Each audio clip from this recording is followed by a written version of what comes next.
Well, let's get some reaction now to that story and some analysis. I'm joined by University of South Africa's Professor Dirk Kotzé. Prof, good to have you, and thank you very much for coming this evening. How would you explain this exit? Is it, as Julius Malema puts it, Floyd Shivambu finally getting tired of Julius Malema, and instead of organizing internally against him, he just opted to go elsewhere?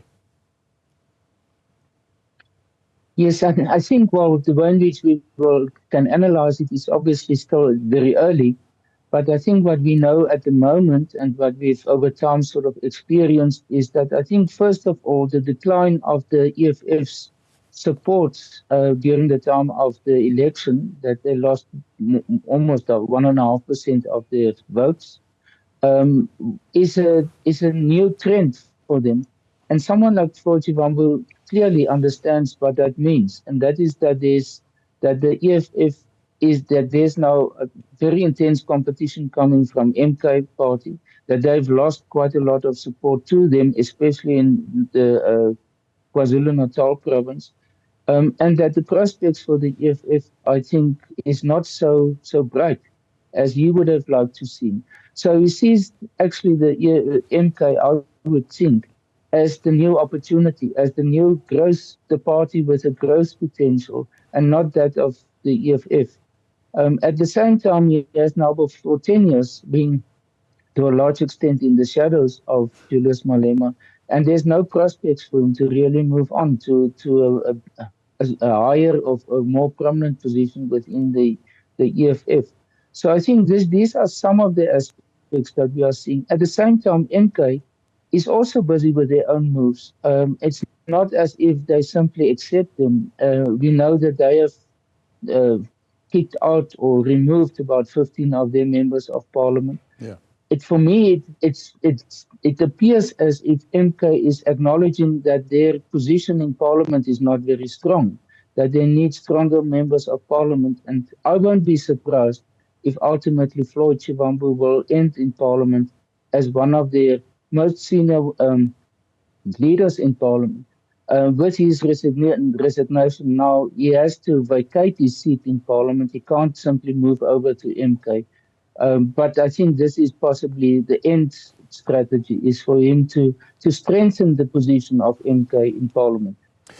Is it a case of, as they put it in corporate terms, talent poaching, when it occurs where you identify strength of a particular individual and approach them from another company and bring them into your company by enticing them with better benefits, better advancement opportunities, and so on and so forth? Do you think that could have been the case in what has happened here?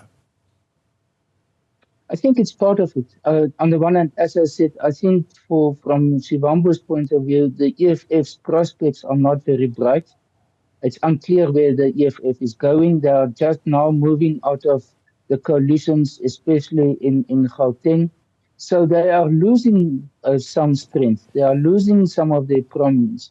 They've lost out on being part of the government of national unity. So the EFF is struggling, I would say, at this point in time, in order to reformulate their strategy and to reposition themselves. And I don't think he sees himself as having a very strong position of a very prominent place in that. At the same time, as you say, MK creates now new opportunities for him.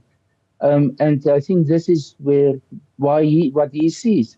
One can even stretch it further and say that once President Zuma is not anymore the president, and that can't be too far into the future, it will create new opportunities and he might be a very strong contender for that position. So in his own words, he says this is an opportunity for him to have some influence in the direction of MK party. That is not somebody who's, imagining himself as just being a mere member. He really believes that, of course, he's going there because they would have offered him a significant role that would allow him to shape the direction of that party.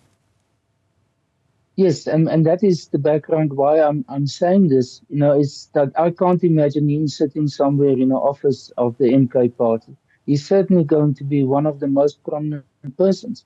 I think one should also take into this or introduce into this picture that most of the members of MK in Parliament are very inexperienced as parliamentarians, including Dr. Slopo. He's a judge, but he has never been in Parliament. He has no parliamentary experience. So I always, before this latest movement now, I thought that they possibly will poach some sort of expertise, some experience from the EFF in order to assist them to get used to the dynamics of Parliament. But this is taking it now very much further than that, in the sense that they are looking at persons. And Mzwanele Mani is another one. And according to Julius Malema, there might be even some other members of the EFF that will go over. Yeah. And that's for me indicative of the fact that MK realizes that they have received quite a lot of support, electoral in terms of the election support, but they don't have that same sort of strength in terms of human capacity and experience in Parliament at the moment. What are the ethics? What's the etiquette of this type of political poaching that is taking place here? I mean, does Julius Malema perceive this as friendly fire? As he says, there will be no ill feelings between the two of them. They'll never consider him as an enemy.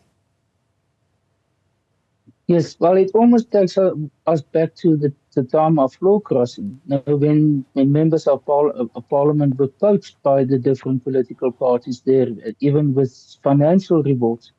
In this case, I think it comes very close to that. And it is something which now it's very, in a sense, harmonious, the way in which they present themselves. But I cannot imagine that it is something which will not go down amongst the two of them as actually very much threatening the relationship between them. It's not something which someone like Julius Malema, I think, can really accept without responding to it ultimately.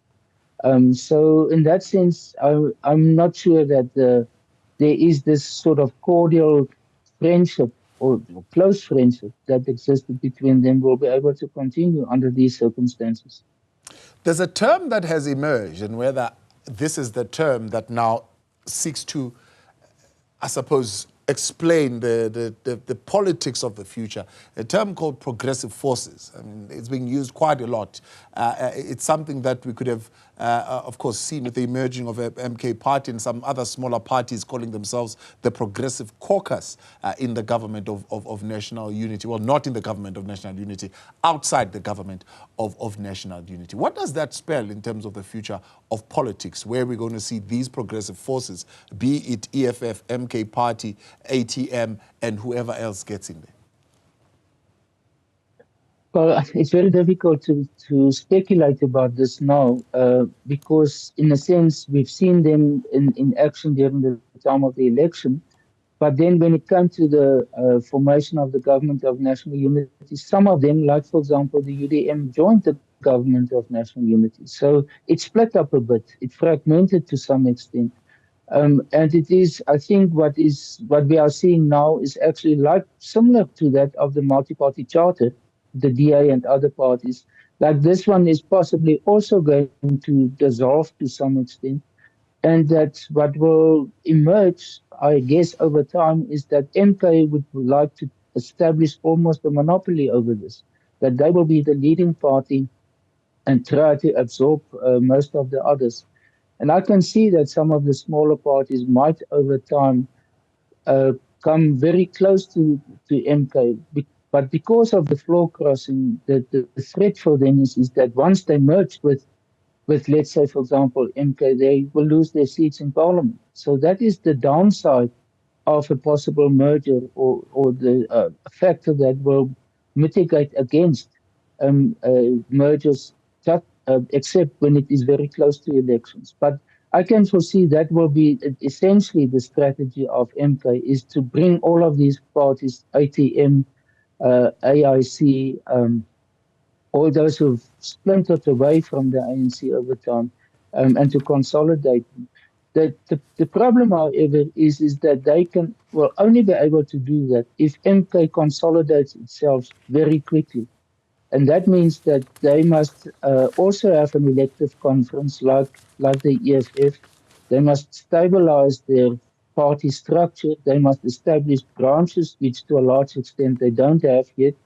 And they must be seen as a conventional party where there's place for many people.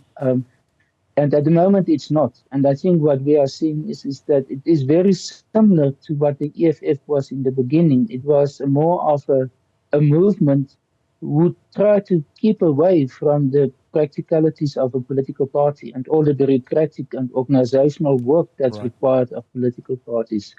But it's not sustainable. And I think that's the threat for them. They have to become more established, more institutionalized, I would say, before they can really have a sustainable existence. Prof, appreciate your time. Thanks so much for coming on. Prof. Dirk Kotzé there, giving us some analysis there to those developments within the economic freedom fighters. Now,